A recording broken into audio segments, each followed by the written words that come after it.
औज़ु बिल्लाहि मिनश शैतानिर रजीम, बिस्मिल्लाहिर रहमानिर रहीम। यूट्यूब के मोअज़्ज़िज़ दोस्तों, अस्सलामु अलैकुम। मैं हूं मोहसिन रजा और आप देख रहे हैं उर्दू इन्फो टीवी। दोस्तों, आज हम आपको काफिर सितान या कैलाश नगर के बारे में बताने वाले हैं। चित्राल शहर से कोई 2 घंटे की मुसाफत पर काफिर सितान वाक़े है। इसे काफिर सितान और कैलाश नगर कहा जाता है। काफिर सितान का नाम कैलाश नगर इसलिए पड़ा क्योंकि यहाँ पे रहने वाले लोग कैलाश मजहब से ताल्लुक रखते हैं। कैलाश मजहब में खुदा का तसव्वुर तो है, मगर किसी पैगंबर या किताब का कोई तसव्वुर नहीं। इनके मजहब में खुशी ही सब कुछ है। वो कहते हैं कि जैसे किसी की पैदाइश खुशी का मौका है, इसी तरह उसका मरना भी खुशी का मौका है। चुनाचे जब कोई मरता है तो हजारों की तादाद में मर्दो जन जमा होते हैं। मैयत को एक दिन के लिए कम्युनिटी हॉल में रख दिया जाता है। मेहमानों के लिए 70 से 80 बकरे और 8 से 10 बैल ज़िबा किए जाते हैं और साथ ही साथ शराब का भी एहतमाम किया जाता है।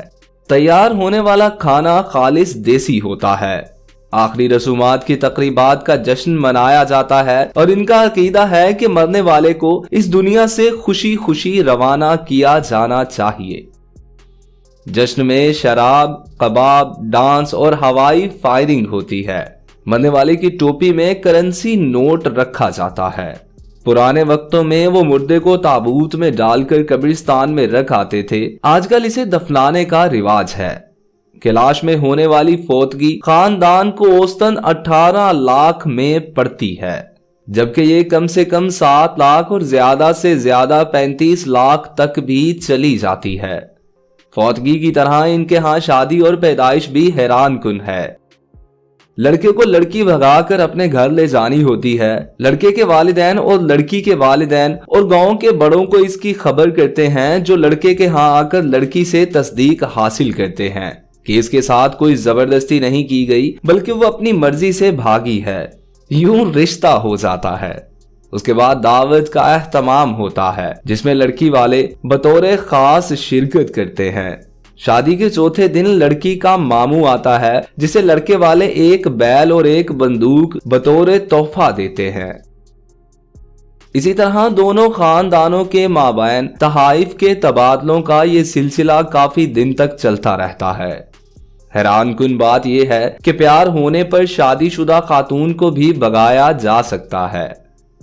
अगर वो खातून अपनी मर्जी से भागी हो तो उसके साबिका शौहर को कोई एतराज, कोई हक नहीं। पहला बच्चा पैदा होने पर जबरदस्त किस्म की दावत की जाती है, जिसमें बकरे और बैल ज़िबा होते हैं। ये दावत होती लड़की वालों के यहाँ है, मगर अखराजात लड़के वालों को करने पड़ते हैं। इसके अलावा लड़के वालों को लड़की के हर रिश्तेदार को 2000 रुपए फी कस भी देने होते हैं। अगर पहले बच्चे के बाद अगला बच्चा भी इसी जिन्स का हुआ तो ये सब कुछ इस मौका पर भी होगा। यहाँ तक कि अगर मुसलसल सिर्फ लड़के या सिर्फ लड़कियां होती रहीं तो ये रस्म बरकरार रहेगी। इससे जान तब ही छूट सकती है जब मुखालिफ जिन्स का बच्चा पैदा हो। अगर कैलाश लड़के या लड़की को किसी मुसलमान से प्यार हो जाए तो शादी की वाहिद सूरत हाल ये है कि कैलाश को इस्लाम कबूल करना होगा, ख्वाह वो लड़का हो या लड़की। हालिया अरसे में शादी से कता नजर कैलाश लड़कियों में इस्लाम तेजी से फैल रहा है, जिससे वो मुकामी लोगों के साथ साथ यूरोपियन NGOs भी परेशान हैं जो इस इलाके में काम कर रही हैं। चुनाचे NGOs की जानिब से हर कैलाश फर्द के लिए एक बैंक अकाउंट खोला गया है, जिसमें हर माह पाबंदी के साथ बैरून मुल्क से रकम डाली जाती है, जिसके इवज फकत यही मुतालिबा किया जाता है कि मुसलमान बनने से परहेज किया जाए और अगर कैलाश मजहब से बेजार हों तो ईसाई बन जाएं, लेकिन मुसलमान बनने से गुरेज करें। इन वादियों में पैदा होने वाला बच्चा रहता तो काफिरिस्तान में ही है, लेकिन इसे पैदाइश के साथ ही कोई यूरोपियन गोद ले लेता है और वो इसके लिए हर माह रकम भिजवाता रहता है। ऐसा क्यों किया जाता है, इसे समझना मुश्किल नहीं। तो दोस्तों, कैसी लगी आज की हमारी ये वीडियो? अगर आप लोगों को हमारी वीडियो पसंद आई हो तो बराह करम वीडियो को लाइक कीजिए, हमारे चैनल को सब्सक्राइब कीजिए और साथ लगे बेल आइकॉन को प्रेस करके ऑल नोटिफिकेशंस ऑन कर लीजिए। अल्लाह निगहबान।